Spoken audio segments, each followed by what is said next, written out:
Hi, this is Kevin Haynes. Welcome back to our series on generating passive income from home, ways you can have money keep coming in even when you're not actively working for it.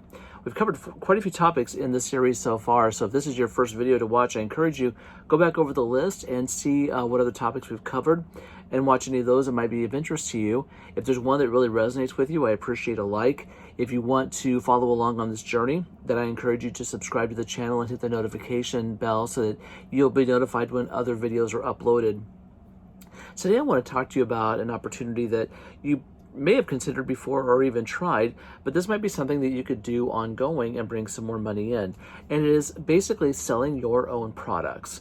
Now, that may be something that you make at home, but it also could be simply things you have laying around the house at home. The first thing that comes to mind is eBay, and we'll talk about that in a moment. In the past, if you had stuff that you wanted to sell, you would advertise a garage sale or a yard sale, set up tables, line your driveway with products, drive around the neighborhood and put up signs and try to get people to come to your home. You could still do that. I enjoy checking those things out when I have a Saturday off of work and I want to find some fun stuff. But doing this online frees you up a lot in many ways because you're not tied to a location or certain hours that you've got to be there working on this. The most popular one is going to be eBay. That's one everyone seems to know about. You can go on there, you can sell collectibles you have, you can sell pretty much anything. The problem is if someone who isn't local wants to buy it, then you've got to ship it to them. So probably not the best way to sell a used car or an old washing machine. Unless the person's local and can come get it, there's really no way that you can mail it to them. But there's a lot of things that you can sell on eBay. I used to collect comic books and had some old comic books that I was able to sell on eBay. Those are easy to ship and people will pay good money for collectible comic books. You can have books that you bought for your children when they were younger. They're not young anymore. And you can always donate them to a library, but if you wanted to find another use for them, you could put them on eBay and you could get someone to purchase them and then you could ship them to them. You can do a group of them or individual. eBay is probably the best known online marketplace, but there are others we're going to talk about as well.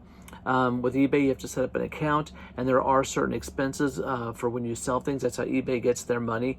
But I encourage you to check it out. If you want to know what kind of a price to set for the item that you want to sell, search for it on eBay because probably someone else is selling it too. And don't just look at what they're charging for it or what they're asking for it, but look at also what people are willing to pay for it. eBay started off as an auction site so you could get the highest bidder, and if you have something that's valuable and very collectible, you can do that. I know for myself personally, if there's something I want to buy online, I don't want to get into a bidding war and be outbid at the last minute. I've had that happen way too many times, so I always look for a buy it now option. And if you simply want to get a certain amount of money for your product, you can always set that up as well. So eBay is the most popular one. One that I've kind of compared to eBay that I use sometimes is Facebook Messenger. Sorry, not Messenger, that's sending messages. Facebook Marketplace. I don't know if you've seen this on Facebook. I'm assuming you're on Facebook because most people at least have an account. But Facebook Marketplace allows you actually to list on there items that you want to sell or that you want to trade, the price you want for it, what kind of condition it's in. People can contact you on Facebook Messenger if they have a question about the item. If it's a lot of people will use this though locally. They'll find something in their area, a Facebook user that's got something in their city that they want, and they can go over there and they can meet up somewhere and they can buy it, they can check it out. But I also find Facebook Marketplace listings from cities that are far away from me, and I could work it out to have that sent to me and arrange payment for the item that I'm purchasing.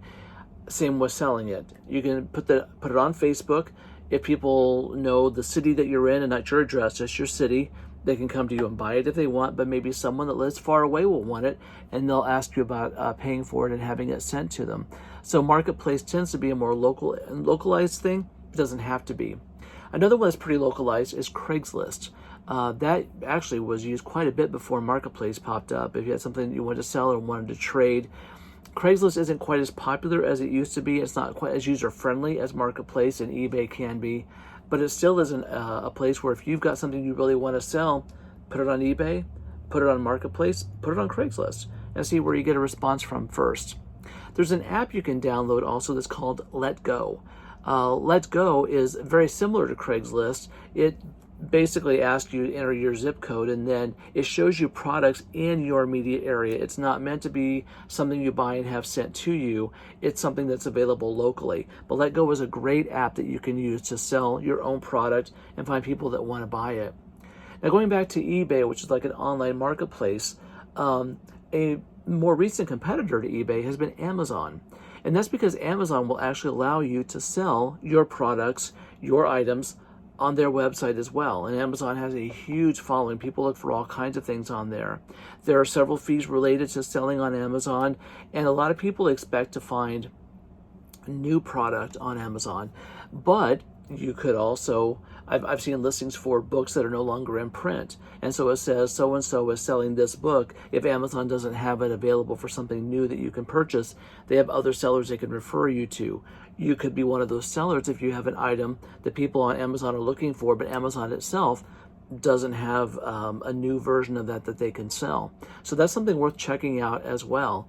I've read stories online of people who would go to a store and buy notepads, bulk notepads, and then go on Amazon and sell them for $1 a piece. You'd be amazed how many people would spend $1 for something like that. It doesn't have to be a notepad, but it could be a mouse pad, or it could be something very inexpensive in the store, but you add some cost to it and sell it on Amazon. You can begin to make some passive income selling something you paid very little for. Another one that's rather new, and I know very little about it, I've studied it a little, is Shopify. Shopify was established, or was originally, for retail stores that didn't have an online presence. It gave them a way to sell their product online. But now anyone can open up their own store on Shopify and sell their own product. So that's something that you could check into as well. And then in a previous video, we talked about Etsy. Etsy has a lot of craft and homemade items. We focus on the digital products on that one, but Etsy is another one that you could go on to and sell things that you have at your home or things that you've made at your home.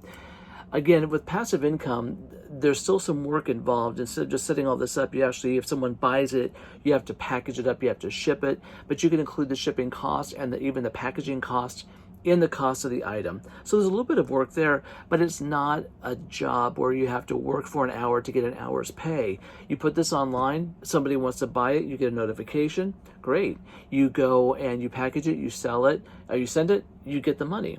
So it can be a nice way to generate some passive income, and maybe a nice way to kind of get introduced into the idea of passive income. So I encourage you to try it and see what you think of it. As always, if this video gave you some value, please leave a like. If you want to follow along on the journey, like I said before, subscribe. I relish your comments. So please comment, did you get value from the video? Is there something that I should have gotten more into? Is there something I missed completely? Are there any other avenues of selling online that I've overlooked? I'd love to hear from you and see what you think or where you are on this journey.